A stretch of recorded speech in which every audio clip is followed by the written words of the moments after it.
The following is a Barrett Sports Media production. There are two sides to the broadcast industry: content creators and moneymakers. This podcast is for that second group: sellers, buyers, managers, anyone with an interest in business. You're all welcome here. This is Seller to Seller. Now, here's your host, Jeff Cabes. Greg Leader is the head of podcast brand partnerships with XM Sirius. He's also spent time at Westwood One in sales and partnerships and Sports USA, and he's even worked in sponsorship with Ray Hall, Letterman Auto Racing, but podcasting is where he's at now. When you look for partnerships, when it comes to podcasting prospects, what makes a good prospect for you that could actually be a partner? I'll tell you, you look for two things. You look for, who do they want to reach? And, what are their KPIs? What do they look like? What do they look at to show whether something is successful? And then we kind of look at what are the podcasts that we have? What is the audio? Who are the personalities that we have? What is the contextual alignment that we have that really aligns in a smart way with who they're trying to reach and how they're trying to reach them? When you find the perfect balance there, it's a beautiful thing. And that's why, I've always looked at myself as being somebody who is truly in partnerships and looking for kind of that right match and not necessarily in sales. Sales to me has always felt a little bit more one-sided. Partnerships really looks like, how do I bridge this connection and make all my partners happy? When you look at beyond the match, Greg, and you get, certainly you identify them because you see all those characteristics that you guys should have in common, but you get down to the nuts and bolts of the approach and the give and take. What are those qualities of the buyer that matches up with you or matches up with your opportunity? We kind of think about it like, who are your walkers, who are your crawlers, who are your runners? And there's a little bit of different levels of handholding that take place there because, I've been in podcasting now for 7 years. It's kind of like dog years. It feels like it's about 50. Wow. But it's still such a new medium to people, even though it's been around for more than a decade. And so when you are an advertiser like, say, stamps.com or Squarespace, that we automatically think of like, oh, they've been in podcasting for a long time. Those are your runners who really have it down. They kind of know what they're looking for. They know what's performed well in the past. And so they have a good sense of what's going to perform well for them in the future. When you talk about a newer advertiser who maybe is familiar with radio and is evolving into podcasting or is coming off of digital, and social media and thinking about, well, I'm seeing a lot of podcasters who are now on YouTube, really thinking about where they've been and where they want to go. And then the other thing that I really think about, Jeff, is where's their good match from the host perspective? That's such a unique piece of podcasting. Mm-hmm. One of the first campaigns that I ever did was with Bill Simmons. And Bill used to talk about the fact that he used to do so much of his writing up in Boston at Dunkin' Donuts. And so I reached out to the folks at Dunkin' Donuts, didn't know those folks then. And I reached out to him and I said, you know what? This is a guy that loves your brand. This is a guy that tweets about your brand. This is a guy that has a personality that is largely crafted around his connection with Dunkin'. The last thing that we want, the last thing that he wants, the last thing that you want is him reading ads for another brand like Starbucks or like Tim Horton. And so how do we create that connection that is so obvious and makes so much sense? And when I tell you the ads that he did, Jeff, for Dunkin' Donuts, the first campaign that we did, the feedback that we got on Twitter, the things that Bill talked about, how when his mom was going through a divorce and he would go to his uncle's house, his uncle would drink Dunkin' Donuts and he would think about, the day when he'd be old enough to go to Dunkin' Donuts and get that coffee and stir it the way his uncle did. Really, really powerful, really personal, and really sets it apart from, okay, here's your content. Now we're going to build a wall. We're going to run some pre-produced ads and we're going to come back to your content. It really made the ad messaging authentic content itself. Talk to me about the transition to SiriusXM. How was that different when you were working with Westwood One, where you were in affiliate relations and sponsorships? You're working with a lot of broadcast stations, and now you're 7 years in podcast and on satellite. I mean, that's a lot of new media for some people who are out selling, terrestrial radio. Yeah, I look at audio as audio. And so for me, how people are listening and where people are listening, that's changed a little bit over time, and it will continue to. But what it comes down to is audio is always going to be a big part of folks' lives. To me, some of the great pieces of now being a part of the team over at SXM Media and SiriusXM is the great connection they've got with talent, the great connection they've got with advertisers, and the history that they have evolving newer forms of audio. When I think back, and I know you can remember these days, there used Yeah. to be Sirius and there used to be XM. And they've brought all those talented folks and all the talented talent itself. Think about folks like Howard Stern along with them. And they've evolved it. When you think about Pandora, which is part of the SiriusXM and SXM media family, 10 years ago, that was a new medium, streaming audio. And now it's really evolved to a place where they've got it pretty good when it comes down to the measurement and attribution and how they partner with these advertisers. Podcast is kind of that next thing. And so working with a team of talented folks who have been able to scale and evolve new audio mediums is an amazing place to be as we're growing the podcast landscape. Let's talk about strategy. You're not the only one in the podcast space, as we like to put it. Give us a feel for how what you're doing with SiriusXM and XM Media is different than, say, iHeart's approach. One of the things I identify not being in it is that they've got a lot of unsold airtime where they can promote their podcasting properties, which to me is one of the greatest advantages of all. Yeah, Jeff, how do you know that they've got so much unsold airtime? Well, yeah. We all do. Yes. Yeah. No, and listen, I mean, I used to work in terrestrial radio, and you do have a lot of those, run of network 6A to 6A. Yeah. And so there is a lot of promotional time. And I think that, look, when I'm in New York and I'm, in a taxi and I'm hearing them play it, an iHeart station, they are promoting their podcast. And I think that that's really good. One thing that we share with them and with everybody else is really growing this space. And I know you had Larry Rosen at Edison Research on your podcast, a month or so ago. And, Larry's talking about, wow, like, year over year, more and more people are listening to podcasts. And so now you've got over 4 million podcasts that are out there. And so if you've got an interest, there's a podcast. Going back to our sports radio days, you think about those shows that were buried on Saturday and Sunday mornings, right? For the wrestling fans, for the soccer fans, sure, for the outdoorsmen.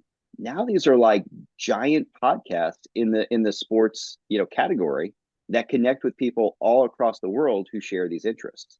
So the fact that we are growing the podcast space, iHeart's doing it in a different way than Spotify is. Spotify is more about like, hey, come listen on Spotify to Spotify exclusive shows. We're a little bit more similar to iHeart, where we're saying, look, we believe in this open ecosystem. But the other thing that we've got that I'm so thrilled about is we've got satellite, we've got streaming, and we've got podcasts. And so however you want to connect with people across that audio landscape, we're able to connect with them in their cars, on their workouts, in their office, at home while they're doing the dishes. So it really is the most portable and available types of, whether it's music, whether it's talk content like Howard, or whether it's podcasts. I imagine there are demographic differences from listening to Larry and thinking about what you said about satellite streaming and pods when you deal with the buying community for those three spaces. They would identify real quick. Oh, I hate commercials, yeah, satellite, yeah, streaming. I can do what I want, I podcast. I listen on the subway. So there must be a pretty good connection there with the people you need the most is the podcasters and the ad community. Yeah. I mean, and when you think about the ads specifically, ads on podcasts are skippable. And so it really puts an emphasis on us to make them great. I know I mentioned to you earlier, the first advertisers in podcasts, Squarespace and ZipRecruiter and Stamps.com, they're still advertising in podcasts 10, 12 years later. Wow. And these are advertisers who are direct response. They know exactly what the performance is. They can compare it to different types of mediums, terrestrial radio, to satellite, to Facebook and Twitter. And they can evaluate, the return on that investment. because those ads are skippable, we need to do a really good job at them. And the performance is showing that podcasts really are. And so it's our job, and we've got a team of copywriters to work on with the hosts and to work with our partners to make sure that we're getting the message across, and we're doing it in a strong way that are keeping listeners engaged and preventing them from skipping those ads. If they don't hear the ad, then there's no value at all to the consumer. And so the fact that these ads that are skippable are not being skipped and are performing as well as they are certainly tells you something about this medium. Let's talk about branded podcasts. And I don't know, tell me your thoughts about that, your involvement with it. Do you pursue companies and offer that as something like iHeart does, where we'll produce it? You know, let's talk about a suite of advertising you can do. What are your thoughts in that space? It's interesting. So I think about it a couple different ways, and I've been very fortunate to work with several brands that have created their own podcasts. And it is tough, and it is tougher than it has ever been. And the reason why is there's so much out there competing for our ears. So when you create that podcast, and as an example, Trader Joe's has done a really good job of one, but Trader Joe's doesn't really advertise to other places. So if you're a Trader Joe's fan, you're getting your Trader Joe's content there, whereas you can't get it really anywhere else. But if you are, a brand, say you're a big box store and you are creating your own branded podcast, you're not only competing with anyone else who's got a branded podcast, but you're competing with Mark Maron, and you're competing with, Conan O'Brien, and you're competing, who both have podcasts, and you're also competing with, Rihanna and Bruce Springsteen and everything, and terrestrial radio and everything else that competes with your ears, Jeff, my ears, on any given basis. And so an infomercial isn't going to work because no one wants to listen to an infomercial. And the other thing is, you're starting at 0 downloads. You have no downloads. Whereas Conan has millions of downloads, and Mark Maron has millions of downloads, and Oprah has millions of downloads. And so going from 0 to 1 to 100 to 1,000 to 10,000 is really, really tough. So you have to think, as a brand, are you better off connecting your brand with somebody like Conan, who already has that audience of millions and millions of folks? Or do you want to start at 1 and then get to 100? And then how do you promote yourself to get to 1,000 when you're competing against not only 4 million other podcasts that are out there, but anything else that could be challenging for that time with your ears? There will always be brands that will say, we don't care about that, we just want to tell our story. And I totally am aligned with that, and I think that's great. But there's always going to be somebody in that organization who's going to measure the effectiveness of that campaign and that production and that podcast based on the number of people who download it. And so when you think about the biggest podcasts out there that are doing millions, and you tell that person that, hey, great news, we got 1,700 downloads, it's not going to sound so impressive to them. So I think you really have to think again, what are the KPIs for a specific campaign? And ultimately, how important is it that you're reaching a large audience? And if it is super important that you reach a large audience, sometimes starting from 0 downloads and telling your own story isn't the best way. Sometimes the better way is to grab on tight, hold on tight to that podcaster that's already been out there and has amassed that huge audience. Larry's talked about this from Edison Research about how many people under 34 are getting their audio about sports from podcasts, and it's over the 50% threshold. And I wonder what research you guys cite or think about, and how quickly in the future will that be the way people get their audio? They don't hang around with radio stations. Their car has been changed in terms of the connectivity available to it, which is still a radio domain.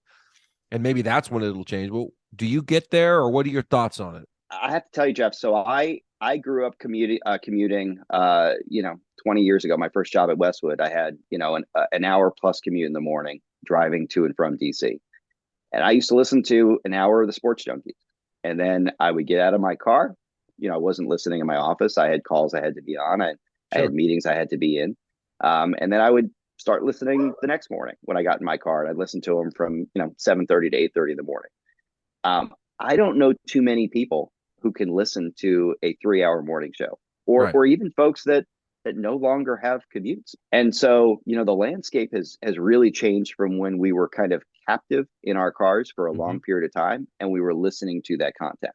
On the ad sales side, if we can talk about that for a second, that used to kind of frustrate me when I was in the terrestrial radio business was, so I got out of my car at 8:30. If an ad ran at 8:42, I didn't hear it. If content ran at 8:42, I didn't hear it, and it was Sure. lost forever. And so now what you have with podcasts is you have the ability to really make it portable on the listener's time.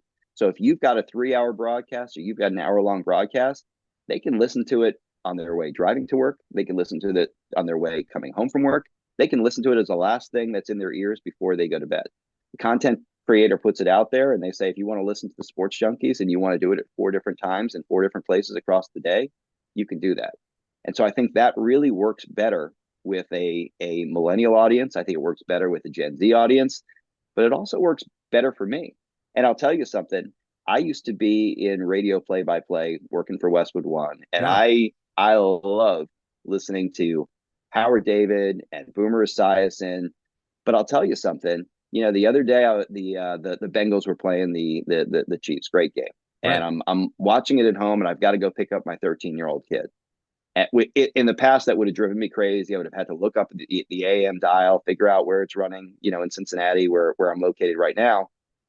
You know what I did? I was watching at home on YouTube TV. Okay. I went immediately to my phone on YouTube TV, and I was listening as I'm driving to pick him up to Jim Nantz and Tony Romo. Yeah. And as much as I love those great radio broadcasters, the flexibility of being able to take that same broadcast that I was watching and listening to it in my car is exactly what we're seeing people do now, where all these podcast hosts are running their stuff on YouTube. And while there might be video that's playing in the background while we're driving or our eyes are doing other things, we still have the ability to listen where we watch. And so, yeah, I think it's going to be harder and harder for terrestrial radio to compete for those ears because fewer people know how to get those broadcasts. And again, those broadcasts need to be on their time and on the go. Before I get to you giving an opportunity to people to think about some advice you want to offer in case they haven't made the transition to podcast sales, you mentioned something to me about doing your own podcast that I think is pretty interesting. After listening to you here for almost 20 minutes, I can't imagine you coming from the North Pole. So how does that work? Your own little podcast? Well, you know, I mentioned there being 4 million podcasts, and I have created my own podcast, which is a daily podcast for kids, December 1st through the 25th, as Santa Claus. I shouldn't say as Santa Claus. Yeah. I'm very fortunate to work with Santa Claus to produce his podcast from the North Pole. And so one of the great things about podcast is you don't need a fancy broadcast studio. It's something you can do right from your study, as he does. And so he answers letters from kids. He talks about what's going on, and he answers questions that sometimes we as parents, Jeff, don't necessarily know the answer to. Like, for example, if you don't have a chimney, how does Santa Claus deliver those gifts? And I'll give you another stumper that I know a lot of us parents are dealing with is, you know, we know Santa's first name, of course, is Santa. It's Santa Claus. You know, what is Mrs. Claus's first name? You know, nobody knows the answers to these tough questions. And so, you know, I've been very fortunate to work with Santa and to help him answer a lot of these questions for children across the world. How has that gone for you? I mean, you must love doing it, A, but B, that's pretty damn smart. It's gone great. And, you know, I used to, as a kid, call a recorded hotline number where Yes. you could listen to Santa, Yes. and it would get changed up. And that was about 30 seconds or so. Yeah. This is much Oh. more. Yeah, that's right. This is much more interactive where now Santa can respond to kids' letters, you know, Unreal. deliver some really great positive messages. And again, it is a screen-free form of entertainment that we as parents are always looking for. What are those, you know, those forms of entertainment that don't involve our kids staring into a screen for 3 or Give 4 it a hours a day? shout out how they would find that if they have kids and they want them to listen to this. What's it called, or how do they find Yeah, it? so it's called Santa's Podcast. It's a very creative name. It is available wherever people listen to podcasts, and yeah, it's something that he and I update, you know, every day leading up to the holidays. But I will tell you that more than just being able to work with Santa Claus, and he's as great of a person as you would think he would be, it's given me a great look on the other side of the mic. You know, right now I work with so many advertisers, but to see the perspective from the host from the editor, from the publisher, from the promotion side has been incredibly valuable for me as well. All right, let's get back to that advice. You've traveled all over the country. You work with all the leaders in this. So somebody's out there listening, Greg, and they say, you know what? I've heard this Caves guy talk to all these podcast people saying, this is where it's at. This is the future. Some have told me, for example, Greg, especially people who have relationships in the media community with advertisers, they can take them to this next generation. What's your best advice, and who are those good prospects to grow the ad sales for podcasting? Yeah, when I first got into podcasting, I was a radio guy, and the question that I asked the person who hired me, I said, "Well, I'm kind of my experience has been in radio," and he said, "Nobody in this industry has more than 3 years of experience selling podcasts." That was 7 years ago, and so what I would say to folks now is, audio sellers are audio sellers. If you have been selling radio and you're passionate about audio, there is a place for you in podcasting. It is an evolution of how people are listening to great content that folks have been putting out for decades and decades and decades. They're now just receiving them on their phone, on demand, on the go. But selling great content is selling great content. And again, it comes down to finding what is that great connection with the content / host, the listener, and what that and the advertiser, and who they're looking to reach and how they're looking to reach them. Great sellers can sell podcasts. It's something that is teachable. What's not teachable is to be a great seller all the time. And so that we look for people who are personable, who thrive and are passionate about creating those connections, and who truly love audio. Fantastic. Well, I don't want to keep you from Santa's workshop. You probably have to get going with Santa's podcast. Yeah. As we barrel on down to December 25th, and then you'll be really busy. Thank you so much for joining us. You did a great job, Greg. Jeff, thank you. I did see the list from the North Pole, and I did see that you are on the nice list. So I was really pleased to see that. I asked Santa before I hopped on here. So it's going to be a very Merry Christmas for you, and hopefully for the rest of your listeners. All right. Thanks to Greg Leader for joining me here on Seller to Sell. You can find more information on Greg, of course, on the Santa's podcast, if Santa wants to talk about him, or on LinkedIn. Review and subscribe to this Seller to Seller pod. Pass it along. It's how we grow it. Email me, jeffcaves54@gmail.com with interview requests. Check barrettsportsmedia.com. You can listen to all my past pods, and you can also read weekly sales columns. I will talk to you next week. Thank you for listening to Seller to Seller with Jeff Caves. Each episode is available on iTunes, Spotify, Amazon, the iHeart app, and most podcasting platforms. To stay in touch with Jeff, follow him on Twitter @Jeff Caves and read his sales columns on barrettsportsmedia.com.